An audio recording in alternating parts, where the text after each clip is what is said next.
Ladies and gentlemen, welcome back to more Team Nameless.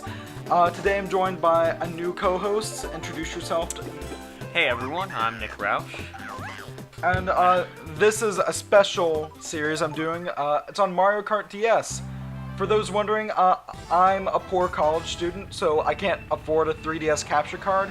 But thankfully this game is on the Wii U Virtual Console, so that's good. So anyways, what's your experience with Mario Kart, Nick? Oh, I should probably explain what I'm doing for this series first, shouldn't I? Yeah. So what I'm going to do is I have a lot of friends, and I'm on the topic of being a poor college student, going off to college in a few months. So I want to get a lot of my friends, including Nick, on the channel. And what better way to do that than through Mario Kart, where I have a different co-host for every part. I may be recurring once or twice, right? You'll be on probably for some actual Let's Plays and stuff. Ooh, that'll be fun. Yeah, Nick's going to be on the main channel alongside some of my other friends. Check out Stuff We Play. We have a little show called Let's Talk About Games, where we go to taco places and talk about games. Do you think I've shamelessly plugged myself enough? I think you're good, yeah. Cool. So what's your experience with Mario Kart? Okay, so my first Mario Kart was, of course, Mario Kart Double Dash. The best ever. Fuck that game. Whoa, no, can't have a fight there. No, let's be honest, like, it's fun in multiplayer, but the single-player aspects of it are just kind of ass. Oh no, you can do single player. Especially if you get the Baby Luigi, what was it? Baby Luigi and Donkey Kong combo. Then you just wreck everyone. Yeah, but... oh well. Go on. Okay, other than that, I've played pretty much all of the Mario Karts on the DS. So 7 and DS? Yeah. Have you played Super Circuit? I have not.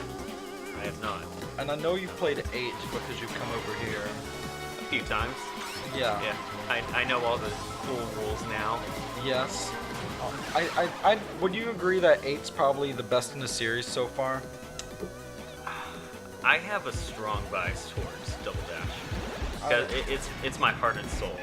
I feel that it's kind of like with Final Fantasy, where you know whatever your first game is more likely not going to be your favorite unless you're like me and the first game in the series you played was 13 and it completely turned you off from the series for about 2 years until I got a PSP and a copy of Final Fantasy, the PSP remakes of Final Fantasy 1 and 2, which are fantastic games, by the way. I have the PSP of that. Of which one? 1 and 2? It's the Heart and Soul. Oh, but it's where it's 1, 2, and 3. Oh, lucky, man. I don't know, like, I know it's old school and it's really archaic by today's standards, but, I mean, I had a lot of fun with it. It's really, if you want to try to find your roots of just any RPG, if you like RPGs, you gotta go play those games. What Nick's saying is know your roots, respect your heritage, play Final Fantasy. Respect your heritage of JRPGs. Yes, because JRPGs are essential to us as an American culture. For sure. It has been just as essential to shaping American culture as has been Chinese food and tacos. Especially tacos. Yes. Okay, but for other Mario Karts, I've played around on the Mario Kart 64, especially Rainbow Road, because we all hate ourselves sometimes. I know a lot of people hate it, but I don't mind Rainbow Road. I actually kind of like how long it is, because it's like, if you race against someone else on it, it's like a marathon race. Yeah, but I'm usually the one who loses. Yeah, well, I have nostalgia too, so that's probably a big part of it.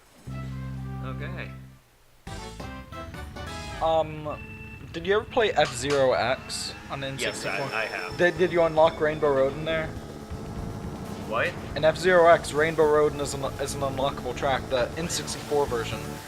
So you can play as Captain Falcon on Rainbow Road. It's actually possible. How would you not fall off? Brakes. I actually think it might be tweaked slightly. There might be more guardrails or something. All I know is that it's a really cool little Easter egg, and I thought it was cool. Yeah, that sounds awesome because I know F-Zero was it was just an amazing game. I mean, if I didn't go to Mario Kart for everything, F-Zero would be my definitely go-to. Did you ever play Super Mario Kart on the SNES? Super Mario, I've played that a few times, you know, here and there. What do you think? Like compared to what though? Like You know? newer ones. I like No, yeah. I'd say it's definitely in my top 4 out of all of Mario Karts because it just has some really cool features. The funny thing about Super Mario Kart and I is my first experience with it was when I was a little kid. I once went with my mom. I forget. We had to go to one of her friend's house for something, and they had a SNES there and Super Mario Kart.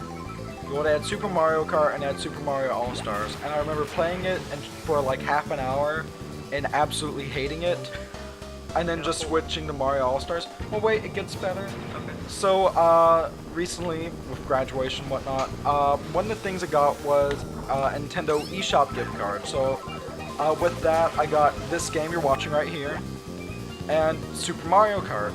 And honestly, it's a lot better than I remember it being. Like, don't get me wrong, I don't think it's as good as, say, it's definitely not as good as 8, and I don't know, I think I like it more than Super Circuit. Maybe not even more than Double Dash, but then again, Double Dash is kind of nostalgic for me as well, because that's, to this day, the only game I've ever managed to get my 60-year-old dad into.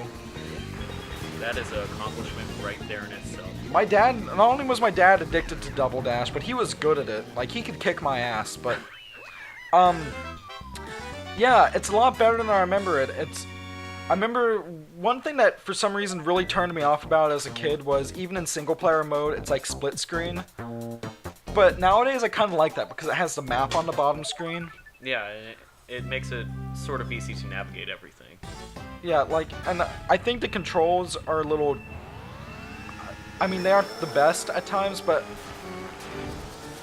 especially for what it costs to get off the eShop, like if you can find it for that price especially, I'd actually highly recommend it. Like, not even just for nostalgia factor, Like even, just for fun. yeah, granted, it's only 2-player, but then again, I mean, unless you had, the only SNES game I know of that was 4-player was Bomberman. Wait, it's 2-player? Oh. Yeah. I think I have 3 friends. I think I can go there. Oh. But yeah, no, I'd highly recommend Super Mario Kart. Like, just going back to it, it's a lot of fun, and I'd say it lives up surprisingly. Granted, since that time, I've gotten into the F-Zero series a lot, and I particularly played a lot of, I believe it was Maximum Velocity on the Game Boy Advance, which does kind of the Mode 7 graphic style thing that is done in Super Mario Kart. But I really enjoyed it, going back to it. I mean, again, going to F-Zero, I forget which F-Zero, but you were able to change all the stats in your cars.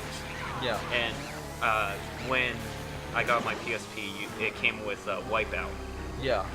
And that just reminded me so much of F-Zero in its entirety because you were able to choose your car, choose your specs of your car, like if you wanted more acceleration or more speed. Yeah. That reminds me, you've talked about Wipeout a few times too. Would you recommend this series? Wipeout, yes. I mean, it's just something that it's very specific-minded. Like, if someone likes something or someone likes a game who is very sci-fi and just awesome in general, I mean, Yeah. it's a perfect game. But would you say definitely is like the Sony F-Zero? Yes, 100, like, no doubt. Alright. Which I guess is fine, because I know they've made a Wipeout game on the Vita, and Nintendo hasn't touched F-Zero since GX. Well, technically Nintendo hasn't touched F-Zero since F-Zero X, because Sega actually made F-Zero GX. Actually, I have a funny story about F-Zero GX. So I picked that up at Retropalooza, Oh, you that Yeah. must have been news. So, do you know who Pat the NES Punk is? Yeah, yeah. He had that at his booth, and I was like, dude, I've been watching your videos for years and stuff, and talking and stuff. I was like, so I see you have that copy of F-Zero GX marked for 20. Would you do 15? And he looks at me, he's like, were you just buttering me up? And I was like, maybe. Possibly? He was like, you know, I do, and he did the 15, but I don't know, I just thought it was funny. It's like, he's like, were you just buttering me up? I was like, yeah. Yeah.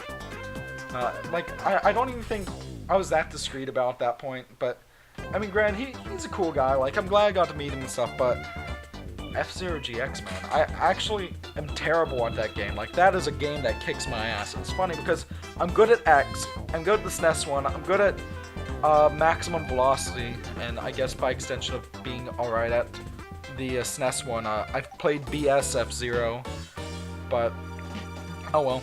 I suck at GX, but hey, I guess I just need practice. I mean, practice does great things. It does, and we know this because we're both musicians. Like many people on here, we were in orchestra together. Like always, I'm a cellist, and Nick here. I'm the best instrument ever, the viola. That's right. He is that instrument for people who couldn't decide if they wanted to play cello or violin. So they're like, yeah, let's just do something kind of in the middle. Or maybe it's just something that, can play everything. The weird thing about the viola is it's the redheaded stepchild of the orchestra, while simultaneously also being the one that actually came first. Oh well. All truths. All truths. But anyways, that's the end of this part. Join me back next time when I have yet another of my friends for more Mario Kart DS. Until then, see you next time, ladies and gentlemen.